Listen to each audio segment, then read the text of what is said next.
स्वर सुधा मंच पर आप सभी का स्वागत है। आज प्रस्तुत है मालती जोशी की कहानी शब्दातीत।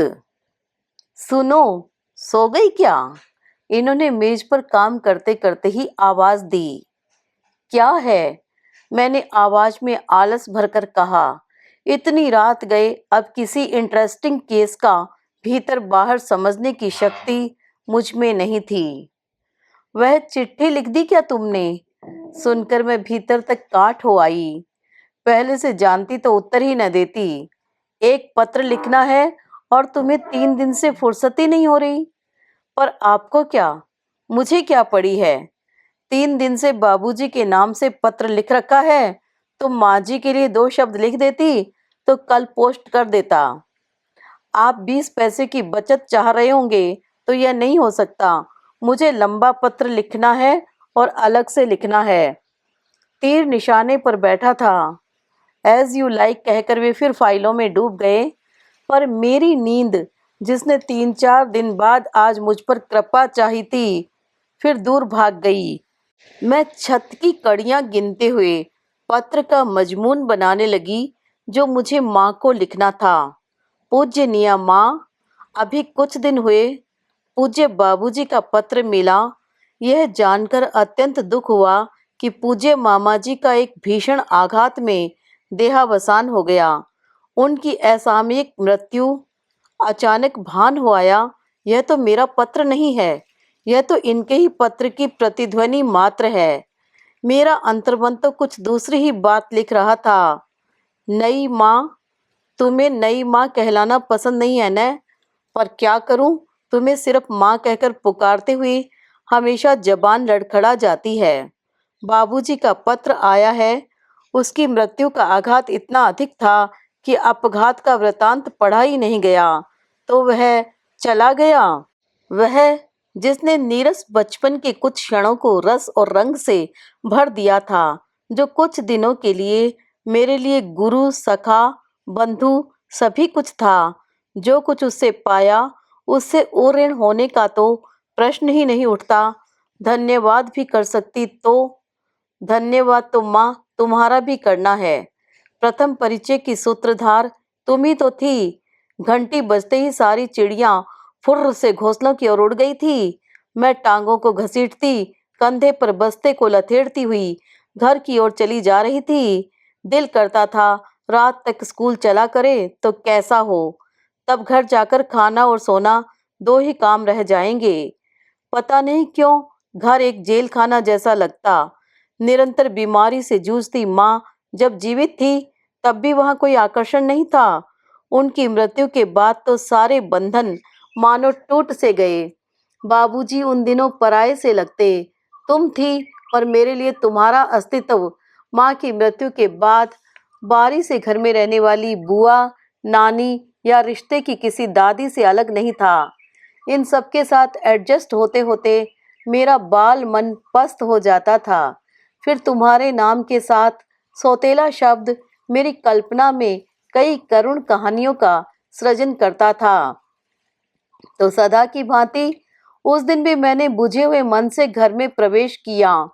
अपने नियोजित स्थान पर बस्ता टांग कर मैं तुम्हारी आवाज की प्रतीक्षा करती रही।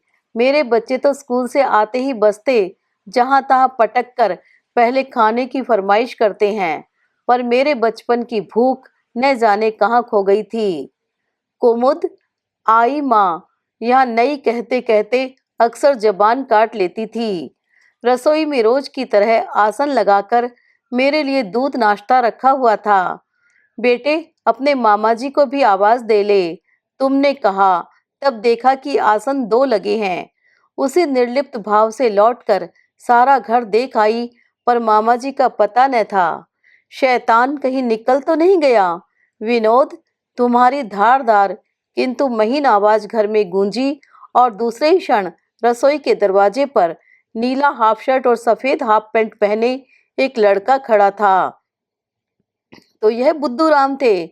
इन्हें तो मैं देख आई थी, माँ के पलंग पर पेट के नीचे तकिया रखकर टांगे हवा में नचाते हुए अली बाबा 40 चोर पढ़ रहे थे। पर मैंने सोचा था मामा जी के सुपुत्र होंगे। दीदी, ये बूढ़ी सी लड़की कौन है? शर्म और अपमान से मैं लाल हो उठी थी। मेरे दूध के दांत गिरने बंद हो गए थे, पर कई रिक्त स्थानों की पूर्ति अभी शेष थी। विनोद, तुमने तीखे स्वर में कहा, फिर तुम्हारी मुद्रा स्वतः ही तरल हो आई। मेरे सिर पर हाथ फेरते हुए तुमने कहा था, यही तो कुमुद है, हमारी बेटी। सच कहना, हमारी बेटी कहते हुए तुम्हारा स्वर कांप नहीं गया था? दीदी, तुम अपनी इस बेटी के लिए कॉपियां वगैरह क्यों नहीं ला देती? देखो न, बेचारी को मुंह पर सवाल करने पड़ते हैं। अब मेरी बर्दाश्त से बाहर था। मुंह धोने के बहाने मैंने गुसलखाने की शरण ली और वहीं से तुम्हें उसे डांटते हुए सुनती रही। लिखते लिखते मुंह में पेंसिल दे लेना या गाल पर गोल गोल घुमाते रहने की मुझे बुरी आदत थी, पर इसके लिए इतना शर्मिंदा पहले नहीं होना पड़ा था। यह पहली सलामी थी। दूसरे दिन फिर स्कूल से लौटकर आई थी कि बगीचे से आवाज आई, ए बूढ़ी लड़की, इमली खाएगी? चौंक कर देखा, पेड़ के तने से टिका वह बड़ी शान से बैठा था। उसकी जेबों से इमली झांक रही थी। मेरा नाम कुमुद है, मैंने बड़ी कठिनाई से आवाज में रोब भरते हुए कहा। अरे हाँ, भूल ही गया, कुमुद रानी, इमली खाओगी? मैंने हाथ बढ़ाया। उसने एक कटार मुझे देने का दिखावा किया और लपक कर मुंह में रख ली। 24 घंटे के घोर अपमान एकदम उफना गए और मैंने जोर से उसकी बाह में काट खाया। इस हमले के लिए वह तैयार नहीं था और बड़ी जोर से चीख उठा, कुतिया कहीं की। उसने हिकारत से कहा। बाह में खून निकल आया था, मेरा मुंह भी खारा हो गया था। दौड़कर मैंने हौज के पानी से 7-8 कुल्ले किए और तब मुझे अपने किए का भान हुआ और भविष्य की आशंका एक राक्षस की तरह मुझे निगलने लगी। जी हुआ इसी हौज किनारे बैठी रहूं, हो सके तो डुबकी लगा जाऊं, जिससे घर न जाना पड़े। अगर वह अपना घाव धोने हौज पर न आता तो शायद मैं वहीं बैठी रहती। थोड़ी देर में मन में करुणा जागी और पट्टी बांधने के बहाने संधि का प्रस्ताव रखने की भी इच्छा हुई, पर उसकी आंखों में तिरस्कार की छाप इतनी स्पष्ट थी। उस दिन शाम मैंने ढेर सा होमवर्क किया, सर किताब से उठाया ही नहीं। बस तुमने खाने के लिए आवाज दी, तभी उठना पड़ा। मैं, बाबूजी और वह तीनों के लिए आसन बिछे थे। खाते समय देखा उसके हाथ में पट्टी है। क्या हुआ रे, काहे की लगा लाया है? उसकी थाली में दाल परोसते हुए तुमने पूछा था। मेरे मुंह का कोर गले में ही अटक गया था और कांपते मन से उसके उत्तर की प्रतीक्षा करती रही। पेड़ से गिर गया था। राहत की सांस लेकर मैंने कृतज्ञ भाव से उसकी ओर देखा। वह निर्विकार भाव से खाना खा रहा था, पर उसकी बेरुखी मुझे खली नहीं। सद्भावना का वह जरा सा क्षण भी मेरे लिए कितना महत्वपूर्ण बन गया था। दूसरे दिन उसे अकेले देखकर मैंने आवाज दी, क्या है? कितनी सारी बातें मैं समेट कर गई थी। उसे धन्यवाद देना था, कुछ अपने व्यवहार की सफाई भी देनी थी, कुछ दुख प्रदर्शन भी करना था, पर समय पर सब भूल गई। बस इतना ही पूछा, क्या बहुत दर्द होता है? होता भी हो तो तुम्हें क्या? उसने रुखाई से कहा। सहज स्नेह का प्यासा मेरा मन इतनी घृणा सहन नहीं कर पाया और अनजाने ही मेरे गाल आंसुओं से भीग चले थे। मेरे आंसुओं ने उसके किशोर अंतःकरण में किसी संवेदनशील पुरुष को जगा दिया था। सारा मनोमालिन्य पलक मारते घुल गया।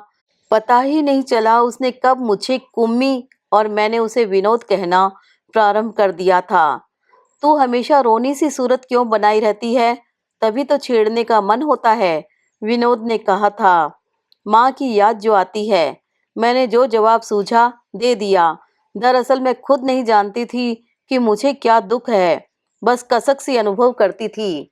धत पगली, उसके लिए कोई रोता है?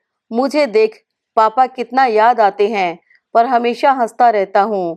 पर यह बात कहते हुए उसके चेहरे पर जो भाव था, निश्चय वह हंसी का नहीं था। तो क्या तो क्या तुम्हारे पिता नहीं हैं? मन में सहानुभूति से ज्यादा था कौतूहल। तौलना चाहती थी कि कौन सा दुख अधिक बड़ा है। पापा होते तो तो क्या दीदी को इस तरह बूढ़े से ब्याह देते? विनोद, मैं चीखी। एकाएक बाबूजी बहुत ज्यादा अपने लग उठे थे। तब उसे भान हुआ कि वह क्या कह गया है और एकाएक बहुत शर्मिंदा हो उठा। विनोद, मेरे बाबूजी अच्छे हैं, मैंने भर्राए गले से कहा। मेरी दीदी भी बहुत अच्छी है। वह दूर कहीं देखता हुआ बोला, अगर पापा जिंदा होते, अगर मैं ही बड़ा भाई होता, तो अगर हमारे पास थैली भर रुपए होते तो। उसकी आंखें वेदना में डूब गई। चाचा जी बहुत दुष्ट हैं कुम्मी। मेरा मन भीतर तक पसीज उठा। निश्चय ही उसका दुख मुझसे बहुत बड़ा था और इतनी सारी वेदना के साथ वह बिल्कुल अकेला पड़ गया था, मेरी ही तरह। दुख कितनी जल्दी दो हृदयों को बांध देता है। चाचा जी सचमुच बड़े दुष्ट रहे होंगे, तभी तो तुम लौटकर कभी पीहर नहीं गई। हार कर बाद में उन लोगों ने बुलाना ही छोड़ दिया। मन नहीं मानता तो नानी ही कभी कभार आकर तुम्हें देख जाती। लेकिन विनोद हर छुट्टी में आता था। उन दिनों ट्रेन की सीटी प्यारी लगती थी। सारा साल उन्हीं दिनों की प्रतीक्षा में बीतता, मानो समय के रेगिस्तान में हरियाली के वे ही इने गिने ठोर थे। वह मेरा गुरु था। गणित और अंग्रेजी की जानलेवा पढ़ाई उसी की मदद से सरल हो जाती थी। वह मेरा सखा था। गर्मियों के लंबे दिन और उमस भरी शामें उसके साथ पलक झपकते बीत जाती थी। वह मेरा बंधु था।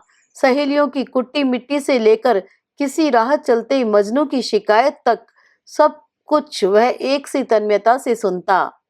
अपनी लिखी फूटी फूटी कविताएं उसे दिखाते हुए शर्म न आती थी। अपने बनाए हुए स्वेटर पर उसकी प्रशंसा की मुहर लगने पर मन खिल खिल जाता था। फिर उसके आते ही तुम कितनी बदल जाती। तुम्हारा अतृप्त वात्सल्य, जिसे सहज रूप में मैं कभी स्वीकार नहीं कर सकी, एकाग्र होकर उसी पर बरस जाना चाहता था। घर में उसका अस्तित्व एक सुगंध की तरह होता था जो वातावरण में भर जाती है। जिस दिन उसे नौकरी मिलने की खबर तुम्हें लगी थी, तुमने मंदिर में 5.25 किलो लड्डुओं का प्रसाद चढ़ाया था। सच कहती हूँ माँ, मिठाई भी कड़वी लग सकती थी। यह मैंने उस दिन अनुभव किया।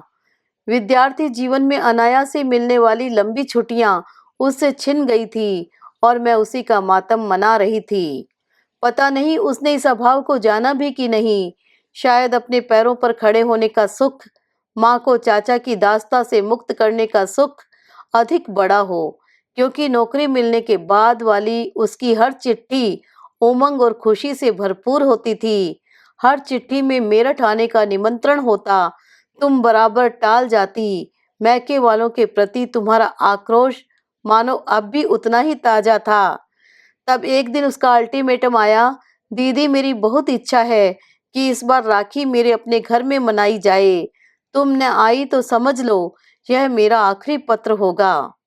विनोद, पुनश्च तुम्हें थोड़ा सा लालच भी दे दूं, या कुम्मी के लिए 2-4 लड़के भी देख रखे हैं, इसीलिए उसे और जीजाजी को साथ लाना न भूलना। यह प्रलोभन सचमुच बहुत बड़ा था और तीसरे ही दिन हम लोग मेरठ के लिए रवाना हो चुके थे। उन दिनों मैं हाई स्कूल पास करके कॉलेज जाने लगी थी। आगे पढ़ने का बेहद चाव था, पर घर में जैसी सरगर्मी थी, उससे इंटर भी कर पाना मुश्किल जान पड़ता था। पता नहीं क्यों बाबूजी सोचने लगे थे कि वे ज्यादा दिन नहीं जिएंगे और इसीलिए मेरे हाथ पीले करने की उन्हें जल्दी थी। अब उनसे कौन कहता कि ब्लड प्रेशर एक आम बीमारी है, उससे कोई मरता नहीं। पर जिसने कभी बचपन में खिलौनों के लिए भी पिता से हट न किया हो, वह शादी को लेकर क्या तकरार करती। लड़कियां ऐसे अवसरों पर माँ के आंचल की ओट लेती हैं, पर मेरे लिए तुम एक श्रद्धा थी, सम्मान की वस्तु थी। इससे ज्यादा समीप तुम्हें कभी नहीं पाया। लिहाजा उस वर्ष राखी मेरठ की ही रही। विनोद और नानी दोनों की खुशी का ठिकाना न था। पता नहीं क्यों नानी मुझे सदा से ज्यादा अपनी लगती रही थी। छोटा सा घर था, सामान भी ज्यादा नहीं था, पर अपनत्व की भावना में तुम तीनों डूब गए थे। बहुत दिनों बाद माँ के पास आने से तुम भी कुछ सहज हो आई थी। कर्तव्य और भावना के निरंतर संघर्ष से तुम्हें कुछ दिनों के लिए आराम मिल गया था। मेरे लिए दौड़ धूप शीघ्र ही प्रारंभ हो गई थी। कुंडली और ग्रह योगों की चर्चा जोरों पर थी। मेरठ के कुछ फोटोग्राफरों के स्टूडियोज को भी मैंने गौरवान्वित किया और अपने 1 दर्जन चित्रों में कुछ और की वृद्धि की।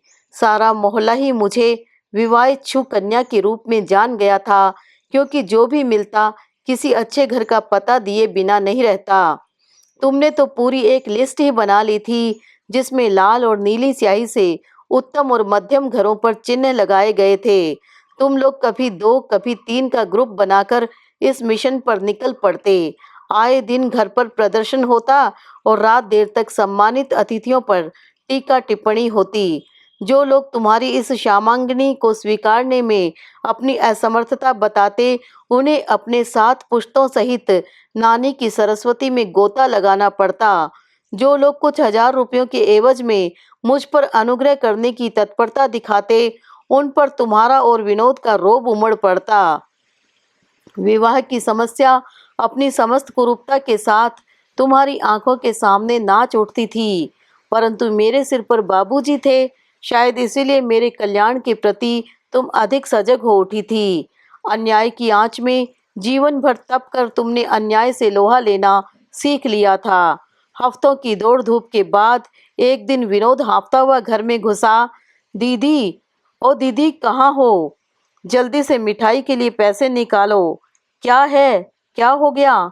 कई उत्सुक स्वर एक साथ बोल उठे। अरे होना क्या है? बात पक्की हो गई।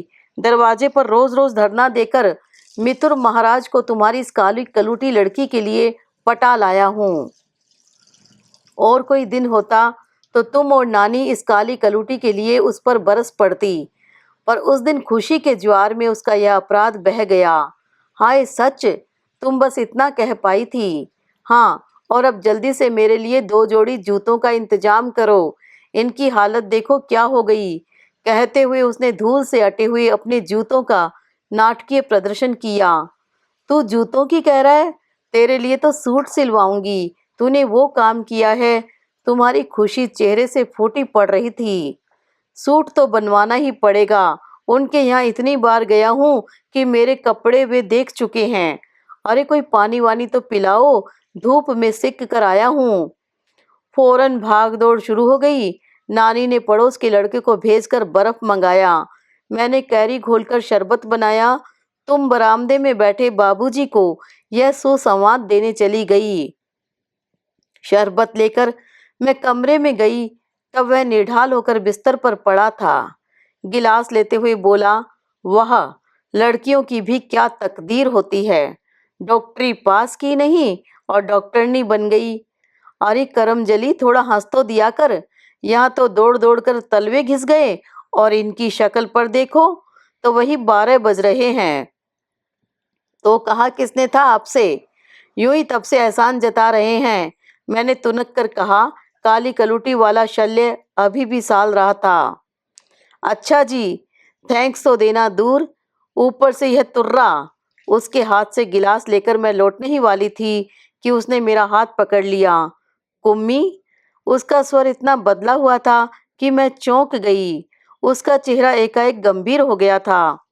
इतने दिनों तक तो पता नहीं किस नशे में दौड़ धूप करता रहा, पर अब लगता है यह असंभव है। क्या असंभव है? यह असंभव है कुम्मी। मैं तेरे बगैर जिंदा नहीं रह सकता। तेरी शादी की कल्पना से ही मन पर कैसी आरी सी चल रही है। विनोद? हाँ कुम्मी, मैं पागल था जो इतने दिनों तक यह बात नहीं जान सका। कैसा आश्चर्य है न, मेरे ही मन की बात मुझी से छिपी रही। मेरे दोनों हाथ उसने थाम रखे थे। उसका स्पर्श मेरे लिए नया नहीं था, पर उसका अर्थ अवश्य नया हो गया था। उन हाथों की गिरफ्त में ही यह रहस्य मुझ पर प्रकट हुआ कि क्यों शादी की चर्चा से मेरा मन कभी आंदोलित नहीं हुआ, क्यों मेरे मन में भावी वर के लिए कोई तरंग नहीं उठी। विनोद, अब क्या होगा? मन में कितना कुछ उमड़ रहा था, पर होठों से केवल यही शब्द बाहर आए, क्या होगा? कुछ तो कुछ तो करना ही पड़ेगा, और मैं ही वह करूँगा। मैं कहूँगा, मैं साफ साफ कह दूँगा। मैं धीरे से उठाई। एक अस्फुट भय, एक अज्ञान आशंका मन को व्याप गई थी। तुम लोगों ने अधिक समय खोना ठीक नहीं समझा। दूसरे दिन ही शगुन के रुपए दे आने का प्रोग्राम बना। घर में अजीब चहल पहल थी। रसोई में नानी मिठाई का थाल सजा रही थी। बाबूजी तैयार होकर बरामदे में चहलकदमी कर रहे थे। तुम्हारी हड़बड़ी का तो कहना ही क्या था। एक पैर भीतर था तो एक पैर बाहर। इन सबसे उदासीन मैं बीच वाले कमरे में बैठी एक मेजपोश काढ़ने का प्रयास कर रही थी। तुम शायद रुपए निकालने के लिए कमरे में आई। तुम्हारे पीछे ही एक आवाज आई, दीदी। यस, शायद सुई उंगली में चुभ गई थी। मुंह में उंगली देकर मैं चुप बैठी रही, ऊपर देखा तक नहीं। दीदी, क्या है रे, तांगा आ गया क्या? बस तैयार हूं मैं। देख अभी ये 501 निकाल रही हूँ। ठीक है न? तू बोलता क्यों नहीं? और अभी यूं ही खड़ा है, तैयार नहीं होगा क्या? तेरा चेहरा कैसा हो रहा है? धूप तो नहीं लग गई? ला देखूं तेरा हाथ। कमरे में मेरा दम घुटा जा रहा था, पर पाँवों ने तो जवाब दे दिया था। उठती कैसे? विनोद, कुछ कह तो भैया, क्या वहां से कोई संदेश आया है? दीदी, याचना में डूबा यह स्वर क्या उसी का था? दीदी, कुमुद को मुझे दे दो, मैं उसके बिना रह नहीं सकता। तड़ाक, कमरे में जैसे बिजली कौंध गई और उसके साथ ही तुम बरस पड़ी। बेहया, बेशरम, निकल जा मेरे सामने से। पता नहीं तुम कितनी देर और क्या क्या कहती रही। यहाँ होश किसे था? मन तो जैसे सुन्न हो गया था। इतना ही याद पड़ता है कि उसी तांगे से हम लोग स्टेशन आ गए थे। घर पहुंचकर जो पहला वर मिला, उसी के साथ मुझे ब्याह दिया गया। 12 वर्ष बीत गए हैं, उसे फिर कभी नहीं देखा। पर इतने अरसे बाद भी जब उस दिन की याद आती है, तो माँ, वेदना में डूबी उसकी आवाज कलेजे को मथ डालती है। मन में जैसे एक हुक सी उठती है, कुमुद, कुमुद। सिर पर स्नेहिल स्पर्श का भान हुआ। मैंने करवट बदल कर देखा, सिरहाने वे बैठे हुए थे। पढ़ते पढ़ते मुझे ऐसा आभास हुआ कि तुम रो रही हो। यहाँ आकर देखा कि तुम्हारी तो हिचकी बंधी हुई है।